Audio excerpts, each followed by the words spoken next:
안녕하세요. 리천방병원 이혁재 원장입니다. 오늘은요, 그 암을 유발하는 원인 중에서 네 번째, 방로에 대해서 말씀을 드리겠습니다. 그 방로 좀 생소하시죠? 이 방로는요, 나이에 비해서 이 정력을 너무 많이 소모했거나 또 많이 소모하지 않았더라도 좀 타고나기를 약하게 타고났을 경우에 이 방로가 발생을 합니다. 이 한의학에서는요, 이 넘치는 성욕을 절제하지 못하고 이 성관계를 무리해서 하게 되면 체내에 저장된 그 정이 고갈이 된다고 설명을 해요. 등잔불로 비교하면요, 기름이 말라서 더 이상 그 태울 재료가 없는 거라고 볼 수가 있어요. 이 사람에게 정이라고 하는 거는 너무너무 중요합니다. 그 매일 먹는 음식의 영양분 중에서도요, 극히 일부분만 정으로 저장이 돼서 우리 몸 안에 남기 때문에 이걸 항상 좀 아껴야 되거든요. 그 정이라고 하는 것과 기 아시죠? 기는 서로 그 보충해주는 관계이기 때문에 이 성욕을 조절하지 않아서 정이 소모가 되면 기가 쇠약해지고 기가 쇠약해지면서 면역력이 떨어지면서 질병이 발생을 하게 되는 것입니다. 이 성생활이 지나쳐서 정이 부족해지면요, 첫 번째로는 허리와 등이 아프게 돼요. 또 다리가 시큰거리고 머리가 핑 도는 현운 증상도 생길 수 있고요. 또 귀에서 윙윙거리는 거 있죠? 이명증, 이것이 발생하기도 합니다. 그 외에도요, 그 생식기의 이상이거나 또 비뇨기의 이상, 또 눈이나 귀와 같은 눈이나 귀의 감각 이상, 또 이 탈모나 기침, 성장 장애 등의 증상도 함께 발생할 수가 있고요. 특히 고혈압, 당뇨, 고지혈증, 치매, 암 같은 질환들도 정이 부족했을 때 쉽게 발생을 합니다. 그러면 내가 이 방로의 병인이 있는지 없는지 확인을 좀 해야 될 필요가 있겠죠? 제가 그 방법을 알려드리겠습니다. 방로가 있으면요, 우리 몸에는요, 다음과 같은 증상들이 나타날 수가 있어요.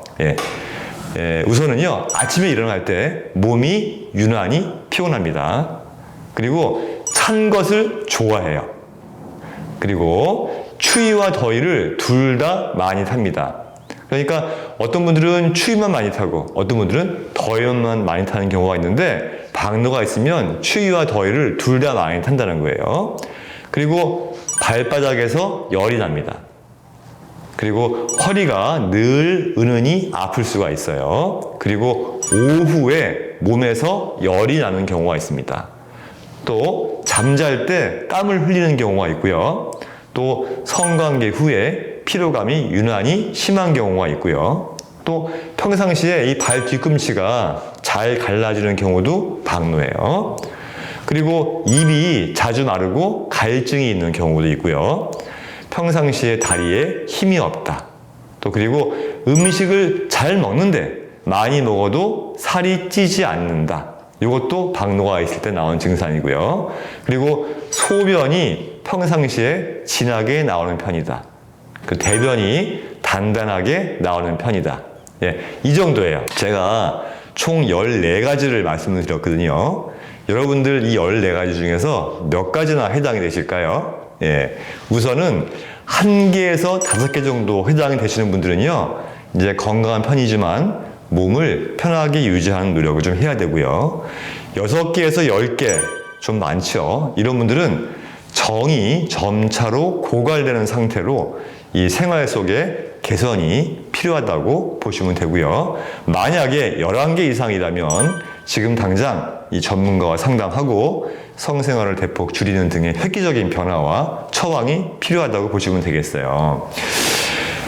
그러면 이 방로가 어떤 생활 습관으로 생길까요? 첫 번째는요, 그 나이에 비해서 성생활을 자주 하는 거예요. 근데 이거는 지극히 주관적이라고 할 수가 있는데요.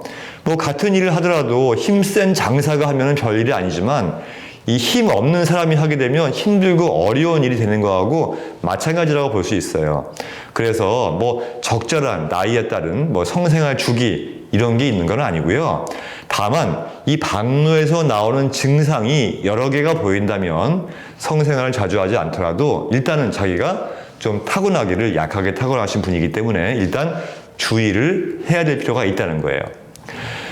두 번째는 그 남자의 경우는요, 이 어려서부터 그 자유행위를 자주 한 경우예요. 남자가 청소년기에 정액이 나오기 시작할 때 자유행위를 자주 하다 보면요, 나이가 들면서 이 진액이 고갈되고 박노의 병이 발생하기가 쉽습니다. 세 번째는 여성의 경우인데요.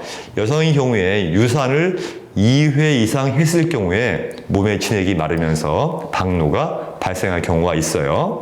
이 한의학에서는요, 여성은 14세에 생식 능력이 생기고요, 28세에 기골이 장대해지는 시기로 이 신체가 안과 밖에서 성장을 하는 때인데, 그래서 만약에 14세에서 28세 요 시기에 유산을 좀 하게 되면은 다른 때에 비해서 몸에 안 좋은 영향을 더 많이 받게 됩니다.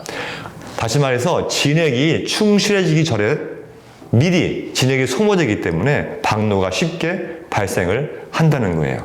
네, 여러분, 제가 오늘은요, 이 암을 유발하는 원인 중에서 네 번째 박노에 대해서 말씀을 드렸습니다.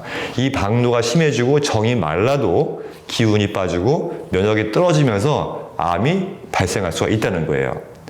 이 우리 암 환우 중에서 이 자신의 증상을 잘 확인하고 만약에 박노의 증상이 확인된다 하면 내 몸 안에 진액을 우선적으로 충실하게 잘 유지할 수 있도록 생활습관 관리를 잘 해주는 것이 매우 중요하다고 할 수가 있겠죠. 네, 감사합니다.